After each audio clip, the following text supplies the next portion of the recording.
Wish all of you blessings. आज हम study करेंगे what is a paragraph. Well, a paragraph is a group of sentences that are organized. Means ऐसा sentences का group जिसकी एक proper beginning and ending हो. Coherent. ऐसा sentences का group जिसका proper link हो. हर सेंटेंस आने वाले अगले सेंटेंस के साथ लिंक्ड हो, कनेक्टेड हो. This is called coherent. Related to a single topic. सबसे इंपॉर्टेंट पॉइंट किसी भी पैराग्राफ को समझने के लिए, कोई भी पैराग्राफ एक ही सिंगल टॉपिक को डिस्कस करता है, डिस्क्राइब करता है, एक्सप्लेन करता है, प्रेजेंट करता है. और ये सबसे इंपॉर्टेंट आइडेंटिफिकेशन है. ग्रुप ऑफ सेंटेंसेस बहुत से हो सकते हैं, लेकिन पैराग्राफ ऐसा ग्रुप ऑफ सेंटेंसेस है जिसका टॉपिक एक ही. So the proper definition of a paragraph is that a paragraph is a group of sentences that are organised, coherent and related to a. एक इम्पॉर्टेंट बात कि मोस्टली ये जो ग्रुप ऑफ सेंटेंसेस होते हैं ये किस चीज को पेश करते हैं, तो इसमें एक एक करके हम इन चीजों को देखेंगे. फर्स्ट ऑफ ऑल, एक paragraph a series of brief examples को प्रेजेंट कर सकता है. फॉर एग्जांपल, आपके सामने ये एक पैराग्राफ है. याद रखिए कि ये पैराग्राफ मैंने जो पंजाब टेक्स्ट बुक बोर्ड की मैट्रिक क्लास की ग्रामर एंड कंपोजिशन की बुक है वहाँ से लिए हैं. तो आप इनको अपने घर में, आपके पास ये बुक्स होंगी, वहाँ से आप इनको सीखने की गर्ज से इस्तेमाल कर सकते हैं. वेल, नोट कीजिएगा कि important buildings of Lahore, life के बाद एक्चुअली अब ये सीरीज ऑफ ब्रीफ एग्जाम्पल्स शुरू हो रही है. Lahore high court, GPO, museum, Jinnah hall, Punjab university old campus, Masjid Shuhada, the assembly chambers, वापदा house, zoo, Alhamra, Quaid-e Azam library, governor house, Aitchison college, shopping centres and foreign banks are situated on the Shahrai Qaid-e-Azam, the mall. This main avenue is remarkably clean and green. ये एक example है एक ऐसे paragraph की जो brief examples की series contain किए हुए है. तो इस तरह ही आप बहुत से पैराग्राफ कंस्ट्रक्ट कर सकते हैं जो सीरीज ऑफ ब्रीफ एग्जाम्पल्स रखते हों.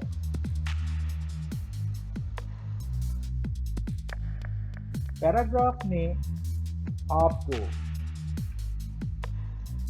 और जो चीज मिलती है वो ये है कि paragraph can contain N illustration of a general point. यानी किसी एक पॉइंट को डिस्क्राइब कर सकता है पैराग्राफ, एक्सप्लेन कर सकता है. तो किसी एक जनरल पॉइंट की डिस्क्रिप्शन, इलस्ट्रेशन, एक्सप्लेनेशन आप एक पैराग्राफ की सूरत में दे सकते हैं. फॉर एग्जाम्पल, ये पैराग्राफ आपके सामने जो प्रेजेंट कर रहा है ये हेल्थ को प्रेजेंट कर रहा है, जिसका मतलब कि ये हेल्थ एक जनरल पॉइंट बन जाएगा और ये उसको डिस्क्राइब करेगा. गौर कीजिए, health is precious and certainly a great blessing of God almighty. Hygienic environment, personal cleanliness, wholesome food and the regular way of life are conducive to health. Early to bed and early to rise, meals at regular times, recreation and rest are sure to make a man healthy, wealthy and wise. Eating out is generally avoided by health-conscious men and women. Homemade meals are the safest and the best in the world. So, the second important point is that a paragraph can contain an illustration of a general point. Third thing, a paragraph can contain narration of a series of events. यहाँ पे मैं आपको एक बात clear करता चलूं. Word narration जब भी आपके सामने आए, इट मीन्स कि कोई ना कोई इवेंट, कोई वाकया डिस्क्राइब किया जा रहा है या जाएगा। तो वर्ड नरेशन एक्चुअली सिंबल है किसी इवेंट की डिस्क्रिप्शन का। Narration of a series of events में आप मोस्टली पैराग्राफ के अंदर कोई ना कोई वाकया बता रहे होते हैं। फॉर एग्जाम्पल, ये एक वाकया है आपके सामने पैराग्राफ की सूरत में। A cricket match between the two leading teams is an event of great charm and so on. अगर आप इस पैराग्राफ को गौर से पढ़ें, स्टडी करें, तो आपको पता चलेगा कि ये फुल सीरीज ऑफ इवेंट्स है जो बाकायदा तौर पर ऑर्गेनाइज वे में चल रही है, यानी बिगिनिंग एंड प्रॉपर एंडिंग। अच्छा, सेकेंड थिंग, इसमें आपको कोहेरेंसी भी नजर आ रही है, बाकायदा तौर पर कोहेरेंट है, ठीक है, यानी आप प्रॉपरली देख सकते हैं कि इस पैराग्राफ का हर सेंटेंस आने वाले अगले सेंटेंस के साथ लिंक्ड है। So this is an important thing that a paragraph can contain a narration of series of. इसके बाद आप देख सकते हैं कि पैराग्राफ के अंदर कंपैरिजन और contrast between two or more things होता है। यहाँ पे मैं आपको कंपैरिजन और कंट्रास्ट का डिफरेंस बताता चलूं।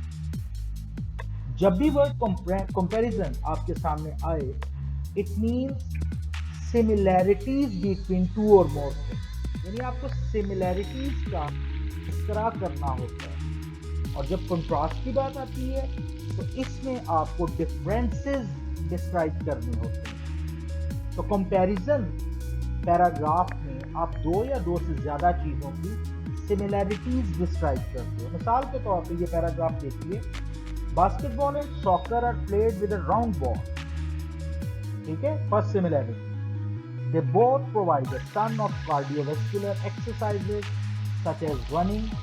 ये दूसरी आपके सामने आ गई similarity.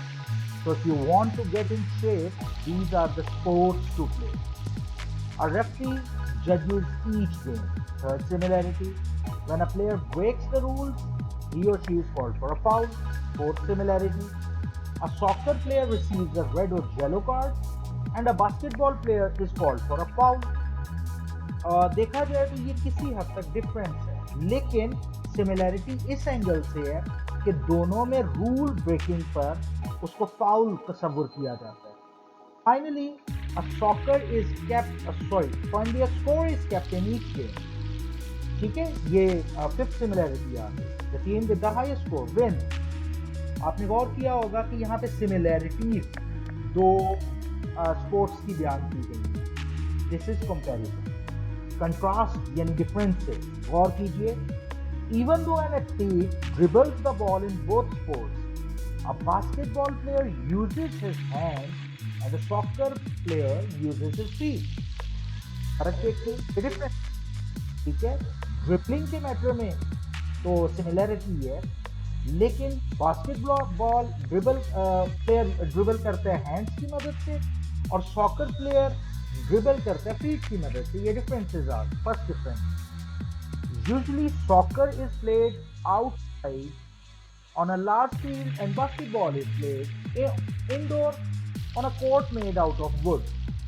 Second difference, basketball is played with 5 players and soccer has 11. Different. Lastly, basketball has 4 quarters and soccer has 2 halves. उम्मीद है आपको समझ आ गई होगी comparison and contrast between two or more things. Next, a paragraph can contain classification of items into category. आप classify कर सकते हैं, ठीक है, कैटेगरीज के अंदर आइटम्स को। फॉर एग्जांपल, इस पैराग्राफ को गौर से देखिए। A number of school clubs and societies hold athletic contest.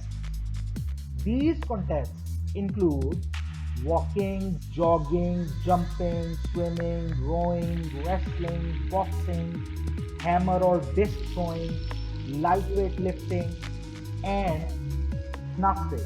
और एक्चुअली ये क्लासिफिकेशन की गई है, यानी यहाँ पे आप क्लासिफिकेशन देख रहे हैं डिफरेंट कॉन्टेक्स्ट की। वॉकिंग कॉन्टेक्स्ट की एक अलग कैटेगरी है, जॉगिंग एक अलग कैटेगरी है, जंपिंग एक अलग कैटेगरी है। नो डाउट ये सब के सब एथलेटिक कॉन्टेस्ट की कैटेगरी है, ठीक है। तो ये क्लासिफिकेशन एथलेटिक कॉन्टेस्ट की है। उम्मीद है आपको ये भी पॉइंट क्लियर हो। एक पैराग्राफ में description of causes and effect भी आते हैं, यानी आप पहले कॉज डिस्क्राइब करते हैं, देन इफेक्ट डिस्क्राइब करते हैं, ठीक है। गौर कीजिए, the lack of rain and snow has horrible effects on farmer, ठीक है। गौर कीजिए, कॉज पहले बताया गया, कॉज क्या है, lack of rain and snow. अब इफेक्ट्स क्या है, with no rain their land dries up and it is very difficult to grow anything. When the crops fail, the farmers haven't any choice but to get a second job in order to meet the money they need. Farming is a full-time job, and with a second job, farmers are overworked, stressed and even depressed. Many farmers end up selling their land. तो ये आपके पास एक और फिर ये कि a paragraph can contain description of a person की description हो सकती है, आप पर्सन को डिस्क्राइब कर सकते हैं। फॉर एग्जांपल आपके mostly paragraph my best friend बचपन से आप करते आ रहे हैं, अल्लामा इकबाल, या पर्सन डिस्क्राइब कर रहे होते हैं। प्लेस डिस्क्राइब कर सकते हैं, for example a visit to a hill station, ठीक है। यहाँ पे आप हिल स्टेशन प्लेस डिस्क्राइब कर रहे हैं, म्यूजियम, हॉस्पिटल। अच्छा, फिर कोई स्पेसिफिक सिटी कंट्री हो सकता है जैसे लाहौर। अच्छा, डिस्क्रिप्शन हो सकती है थिंग की, for example my favourite book, अब ऑब्वियसली ये थिंग है। कंप्यूटर्स, आप इनको थिंग्स में लाएंगे और डिस्क्राइब करेंगे।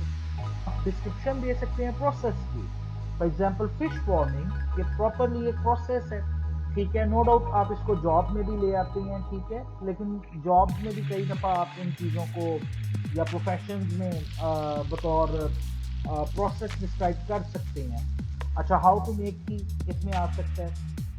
देन आप डिस्क्रिप्शन दे सकते हैं फिनोमिनन की। बेसिकली फिनोमिनन कोई भी फैक्ट या कह लीजिए कि आपके पास कोई इवेंट हो सकता है जो ऑलमोस्ट नोन होता है, कंप्लीटली नोन नहीं होता, ऑलमोस्ट नोन होता है, यानी इसके ऊपर रिसर्च अभी भी चल रही होती है। For example pollution almost known है, आए दिन नए नए पोल्यूटेंट्स और नए नए कैटेगरीज ऑफ पोल्यूशन होती रहती हैं। So this is a phenomenon. Health related बहुत से इश्यूज आए दिन आते रहते हैं। So this is a phenomenon which is known but not thoroughly or completely known. तो इसमें एक ये चीज भी आ जाएगी।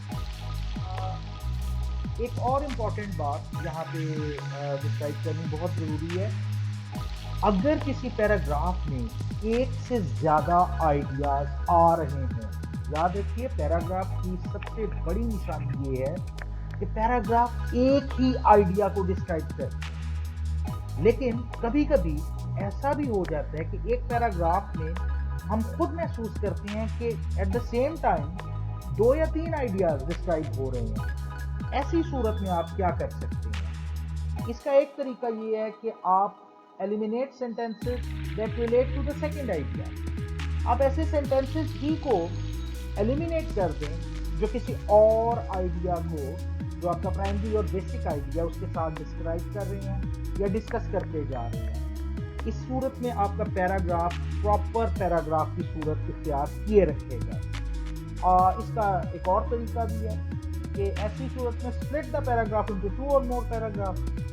आप सेकंड आइडिया वाले सेंटेंसेस का एक और पैराग्राफ बना लें, तो ऐसी सूरत में दोनों के दोनों पैराग्राफ में एक एक आइडिया ही डिस्क्राइब हो रहा होगा। उम्मीद है आपको हवाले से बहुत कुछ सीखने को मिला होगा और बहुत कुछ आपके माइंड में क्लियर हुआ होगा।